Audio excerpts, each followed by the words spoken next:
एक हरे भरे जंगल में मोर और सांप की अनोखी कहानी प्रचलित थी। मोर अपनी खूबसूरती और नृत्य के लिए प्रसिद्ध था, वहीं सांप अपनी चालाकी और धूर्तता के लिए जाना जाता था।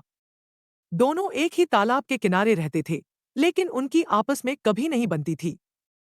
मोर को सांप की छलीला स्वभाव से नफरत थी, और सांप को मोर की सुंदरता और नृत्य से ईर्ष्या होती थी। एक दिन मोर अपने खूबसूरत पंख फैलाकर तालाब के किनारे नाच रहा था। उसकी पंखों की चमक और नृत्य की लय देखकर सभी जानवर मोहित हो रहे थे। वहीं पास के झाड़ियों में छिपा सांप मोर को देख रहा था। सांप को मोर की प्रशंसा और उसकी सुंदरता से जलन हो रही थी। उसने सोचा, मैं इस मोर को सबक सिखाऊंगा। इसे पता नहीं है कि इस जंगल में असली ताकत किसके पास है।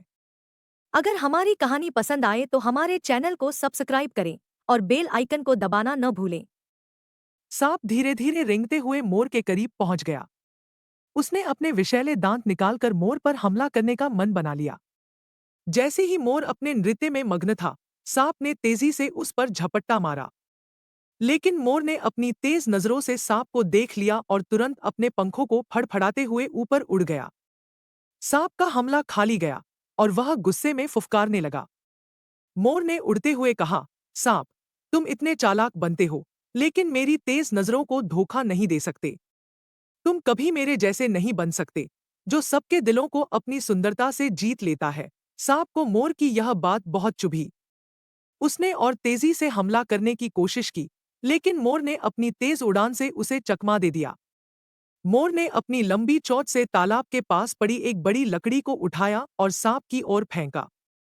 लकड़ी सांप के शरीर पर लगी और वह फिसलकर तालाब में गिर गया। मोर ने तालाब के किनारे उतरकर सांप की ओर देखा और कहा, तुम्हारी चालाकी तुम्हें बहुत महंगी पड़ी। इस जंगल में ताकतवर वही है जो दूसरों का सम्मान करता है और बिना किसी कारण के हिंसा नहीं करता। तुम्हारी ईर्ष्या तुम्हें हमेशा नुकसान पहुंचाएगी। सांप ने पानी में से निकलते हुए अपनी हार स्वीकार की। उसे समझ आ गया कि मोर की खूबसूरती उसकी सच्ची ताकत है, और ईर्ष्या और धूर्तता से वह कभी नहीं जीत सकता। उस दिन के बाद से सांप ने मोर से दुश्मनी नहीं की। उसने समझ लिया था कि हर प्राणी की अपनी विशेषता होती है, और दूसरों से ईर्ष्या करने के बजाय अपनी विशेषता को पहचानना और उसका सम्मान करना चाहिए। मोर और सांप की यह कहानी जंगल में एक सीख के रूप में प्रचलित हो गई कि सच्ची ताकत हमेशा दिमाग और समझदारी में होती है, न कि केवल ताकतवर होने में।